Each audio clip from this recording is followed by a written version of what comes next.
बच्चों, आज हम आप लोगों को असंग जनन या एपोमिक्सिस के बारे में बताएंगे कि एपोमिक्सिस या असंग जनन किसे कहते हैं।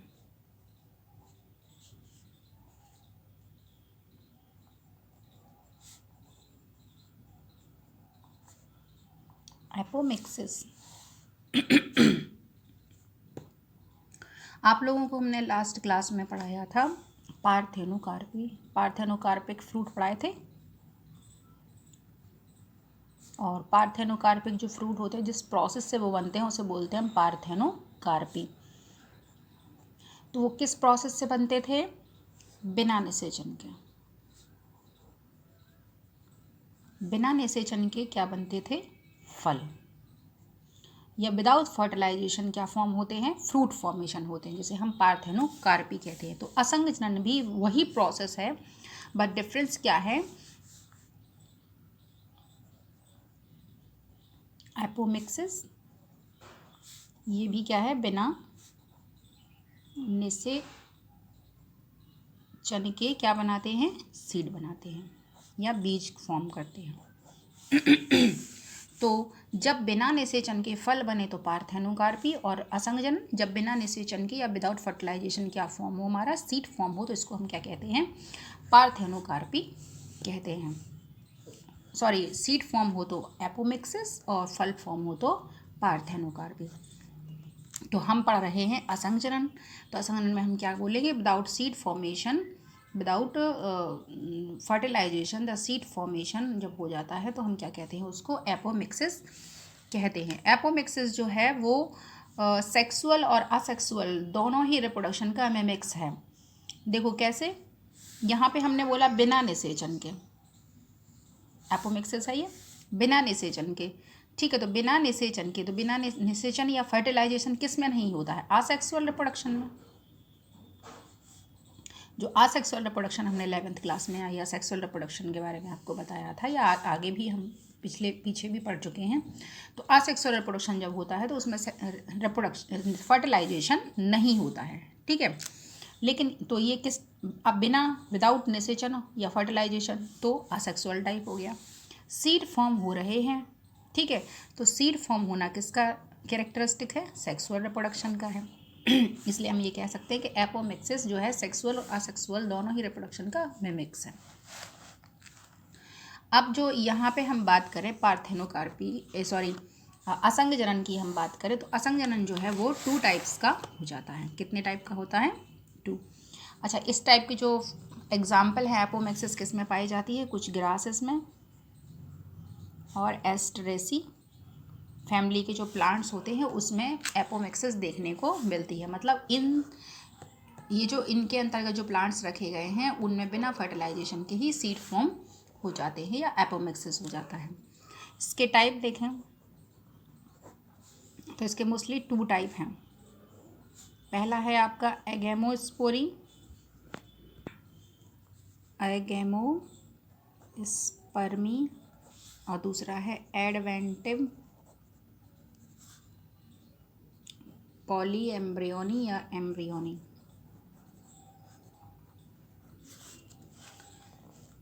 ठीक, तो यहाँ हम आपको दिखा रहे हैं कि ये टाइप्स हैं एपोमिक्सिस के, टाइप्स ऑफ एपोमिक्सिस।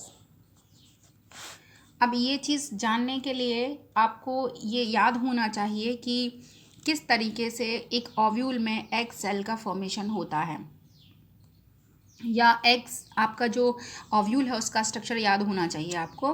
तो देखो यहाँ पर ये स्टिग्मा है, स्टाइल बनाया मैंने, और ये बना दिया ओव्यूल। ओव्यूल के अंदर ये इंटेगुमेंट, और ये बनाया मैंने न्यूसेलस। ये क्या है? न्यूसेलस है। तो जो न्यूसेलस है ये, तो हमने आपको बताया था स्टार्टिंग में कि न्यूसेलस जो है उसमें सारी की सारी कौन सी सेल्स होती हैं? पैरेन्काइमेटस सेल्स पाई जाती हैं, उनका बना होता है।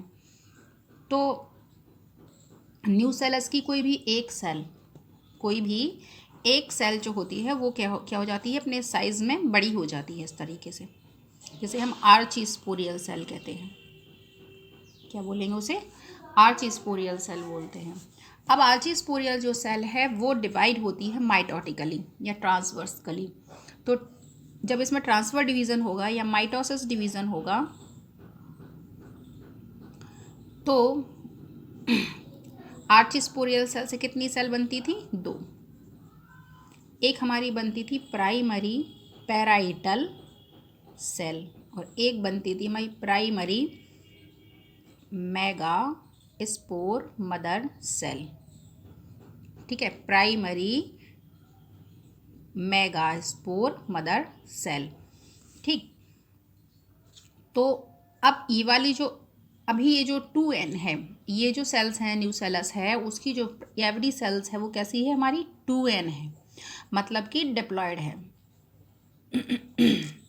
इसमें माइटोसिस डिवीज़न हुआ, तो माइटोसिस डिवीज़न जब होता है तब सेल्स में जो नंबर ऑफ क्रोमोसोम होते हैं वो हाफ नहीं होते हैं, मतलब आर्चीस्पोरियल सेल जो है वो 2n है और इसमें माइटोसिस डिवीज़न हुआ तो ये जो सेल्स बनी वो भी कैसी है? हमारी 2n। तो ये वाली सेल तो मेम्ब्रेन बना लेती है, लेकिन ये वाली जो सेल होती है ये वाली डेवलप हो करके कब? जब इसमें माइटोसिस डिवीज़न होगा। माइटोसिस डिवीज़न होगा तो क्या बनेगा? मेगा स्पोर मदर सेल का फॉर्मेशन होगा, मेगा स्पोर मदर सेल बनेगी। ठीक है, तो जिसमें फिर इसमें सॉरी यहाँ पर जो है 2n है, जब इसमें मियोसिस डिवीज़न होगा, माइटोसिस नहीं होगा, मियोसिस डिवीज़न होगा, तो मियोसिस डिवीज़न से 4 सेल बनेगी। 4 सेल में से 3 नष्ट हो जाती है और एक जीवित बनी रहती है। तो जो जीवित बनी रहती है वो क्या बना लेती है? हमारी मेगा स्पोर मदर सेल का फॉर्मेशन कर लेती है। ठीक है, अब ये वाली जो सेल होती है यही एम्ब्रियो सैक का फॉर्मेशन करती है, फिर इसके अंदर एग सेल बनती है। ये सारी प्रोसेस आपको याद होना चाहिए। तो हमें इतने अंदर तक नहीं जाना है, हमें केवल यहाँ देखना है कि हम एपोमिक्सिस पढ़ रहे हैं। तो एपोमिक्सिस में जो आर्चीस्पोरियल सेल होती है उसमें माइटोटिक डिवीज़न होगा एक, जिससे 2 सेल बनेंगी, एक प्राइमरी पैराइटल सेल और एक बनेगी हमारी primary megaspore mother cell. ठीक है, तो ये वाली जो सेल है, ये वाली सेल, अब इसमें मियोसिस डिवीज़न ना हो और डायरेक्टली ये किस में कन्वर्ट हो जाए? जाइगोट में। क्या बना ले? ये जाइगोट बना ले। ठीक है, ये डायरेक्टली जाइगोट में कन्वर्ट हो जाए। कब? ना तो इसमें मियोसिस डिवीज़न हो और ना ही इसमें सिनगेमी हो, मतलब जो एगेमोस्पर्मी है उसमें ना तो आपका मियोसिस होगा और ना ही उसमें सिनगेमी होगा, ये दोनों प्रोसेस नहीं होंगी और डायरेक्टली उसमें क्या होगा? जाइगोट बन जाएगा और जाइगोट किस में कन्वर्ट हो जाएगा? भ्रूण और सीड में कन्वर्ट हो जाएगा, तो सीड बन जाएंगे। तो इसीलिए इसको हम एगेमोस्पर्मी कहते हैं। तो क्या क्या होगा उसमें? मियोसिस और सिनगेमी नहीं होगा और डायरेक्टली जो 2n इसमें क्या होता है? इसकी 2 सिचुएशन आ जाती हैं। यहाँ पे देखें, कभी कभी क्या होता है कि इसमें मियोसिस डिवीज़न हो जाएगा और जो ये है हमारी मेगास्पोर मदर सेल बन जाएगी, ये हैप्लॉइड है। तो कभी कभी ये सेल भी क्या होगी? कन्वर्ट हो जाएगी किसमें? एक मिनज में या जाइगोट में कन्वर्ट हो जाएगी और सीड का फॉर्मेशन कर लेगी।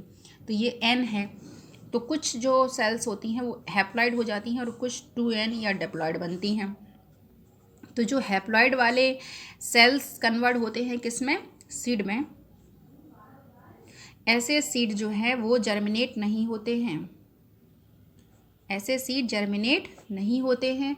और जो 2n मतलब कि यहाँ पे मियोसिस डिवीज़न नहीं होगा और सिनगेमी भी नहीं होगा, मतलब कि जो आर्चीस्पोरियल से 2 सेल बनी थी उसमें से जो एक सेल होती है वही किस में कन्वर्ट हो जाए? सीड में कन्वर्ट हो जाए।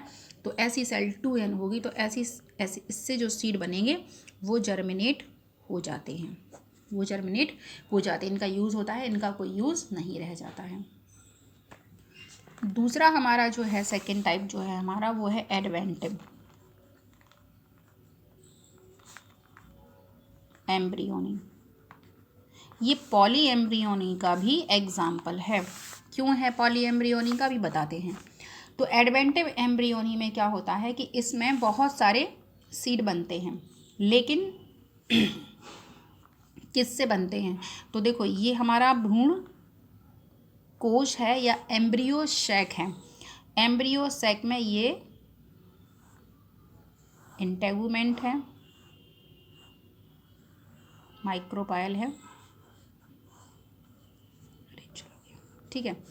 तो ये हमारा क्या है, अब यहाँ पे जो एम्ब्रियो सैक है ये, और ये इंटेगुमेंट है। तो इंटेगुमेंट और एम्ब्रियो सैक के बीच का जो पार्ट होता है ये वाला, ये क्या है हमारा सारा का सारा न्यूसेलस है।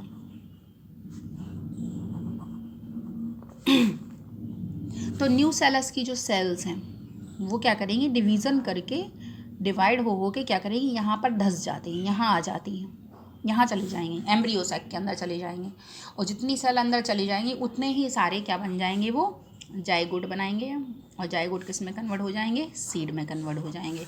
तो बहुत सारी सेल्स जाएंगी ना। तो एडवेंटिव एम्ब्रियोनी में क्या होगा, अब ये सेल्स जो हैं सारी की सारी न्यू सेल्स की कैसी हैं, 2n है, इसलिए जो सीड बनेगा वो भी कैसा होगा, 2n होगा। तो ये सीड्स भी कैसे होते हैं, जर्मिनेट हो जाते हैं, इनका यूज़ होता है। तो इस टाइप की जो पॉली एम्ब्रियोनी होती है या एडवेंटिव जो एम्ब्रियोनी है या एपोमिक्सिस है वो किस में पाई जाती है, ऑरेंज, लेमन, ठीक है, ETC इसमें ये देखने को मिलती है। अब हमने आपको बताया कि ये पॉली एम्ब्रियोनी का भी एक एग्जाम्पल है। तो ये इसलिए क्योंकि इसमें बहुत सारे एम्ब्रियो फॉर्म हो रहे हैं, इसलिए पॉली एम्ब्रियोनी का भी ये एग्जाम्पल है। साथ ही साथ एपोमिक्सिस का भी ये एग्जाम्पल है, क्योंकि एपोमिक्सिस में क्या है, इसमें फर्टिलाइजेशन नहीं हो रहा है, बिना फर्टिलाइजेशन के ही न्यूसेलस की सेल्स एम्ब्रियो और एम्ब्रियो से सीड फॉर्म कर रही हैं, इसलिए। अब हम देखें एपोमिक्सिस के यूजेस क्या हैं।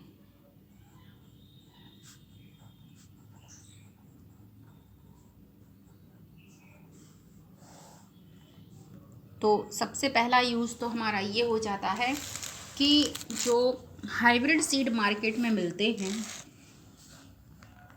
क्या मिलते हैं, हाइब्रिड सीड।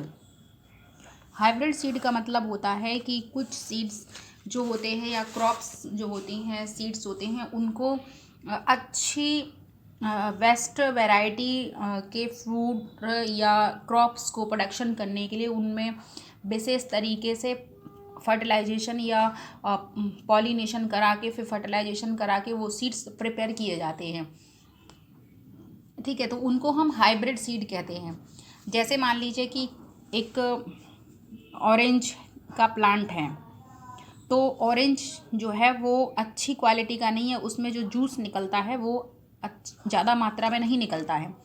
और कोई एक दूसरा प्लांट है तो उसमें बहुत अच्छी मात्रा में जूस निकलता है। तो हमें इसके सीड का प्रोडक्शन बढ़ाना है, तो हम इनका क्रॉस कराएंगे और जो सीड बनाएंगे उसको हम हाइब्रिड कहेंगे। हाइब्रिड मतलब अलग अलग क्वालिटी के या अलग अलग किस्मों के, जेनेटिक्स में पढ़ाया था, ठीक है, 10th क्लास में पढ़ा होगा आप लोगों ने जेनेटिक्स में, तो और आगे भी पढ़ेंगे भी। तो अलग अलग प्लांट्स के कैरेक्टरिस्टिक्स वाले फ्लावर के बीच क्रॉस करा के हम जो न्यू वैरायटी उत्पन्न करते हैं या जो प्लांट बनता है या उससे जो सीड बनते हैं वो हाइब्रिड कहलाते हैं। तो इससे जो फार्मर्स हैं या जो प्लांट ब्रीडर्स हैं उनको क्या होता है कि अच्छी क्वालिटी के प्रोडक्शन प्राप्त होता है। तो हाइब्रिड सीड तो हमने यहाँ बोला है कि अब हमने ये तैयार किया, ठीक है, हाइब्रिड सीड तैयार कर लिया, अब इसको हमने ग्रो किया फील्ड में।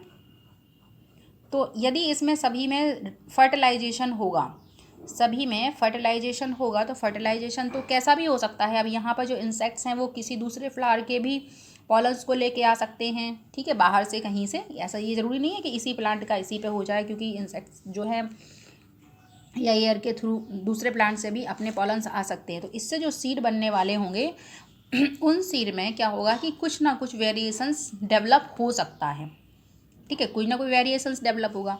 अब कोई ना कोई वेरिएशंस डेवलप होगा तो वो हार्मफुल भी हो सकता है और यूज़फुल भी हो सकता है, ये तो पता नहीं है। तो जो फार्मर होते हैं उनको अगर हार्मफुल हुआ वो तो फिर नेक्स्ट क्रॉप को ग्रो करने के लिए जो फार्मर है या किसान है उसको फिर से मार्केट जाके हाइब्रिड सीड को लाना पड़ेगा।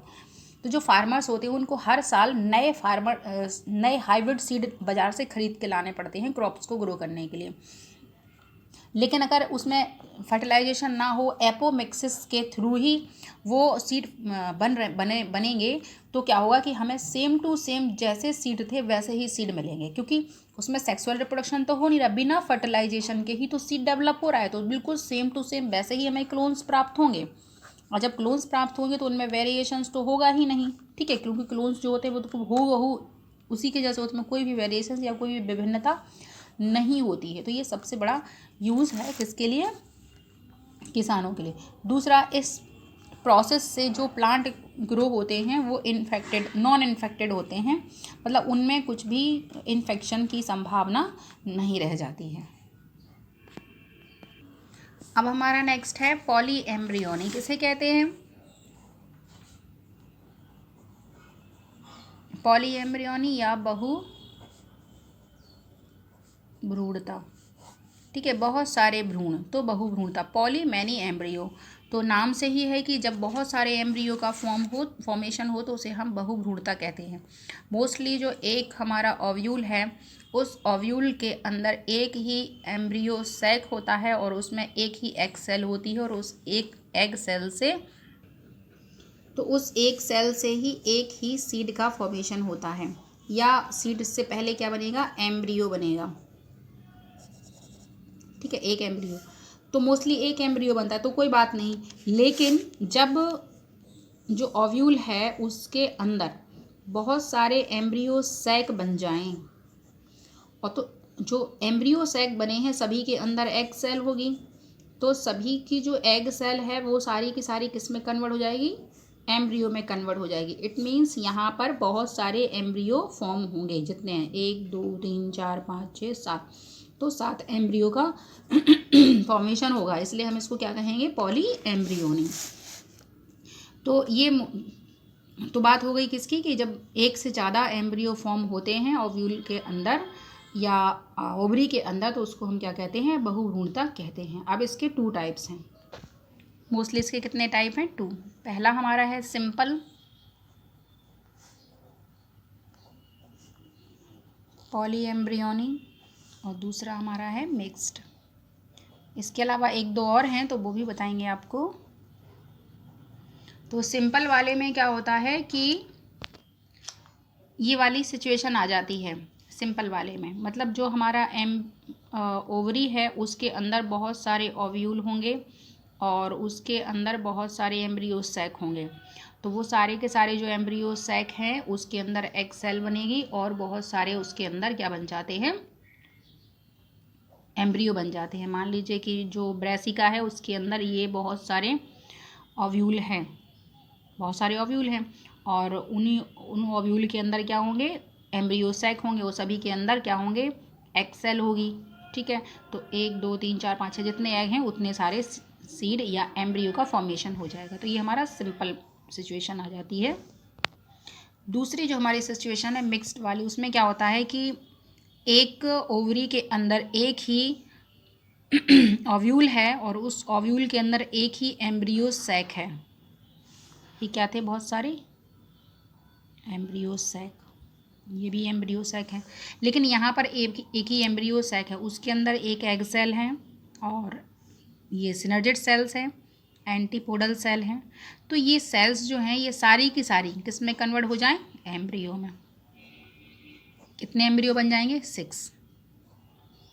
कितने एम्ब्रियो बनेंगे, 6, क्योंकि 6 सेल्स हैं, इसीलिए ये वाला जो मिक्स वाला है, मिक्स का मतलब जितनी सेल्स हैं वो सारी की सारी कन्वर्ट हो जाती हैं। कुछ अदर टाइप भी हैं इसके, जैसे एक मैंने अभी आपको एपोमिक्सिस में एग्जांपल दिया था, तो एडवेंटिव।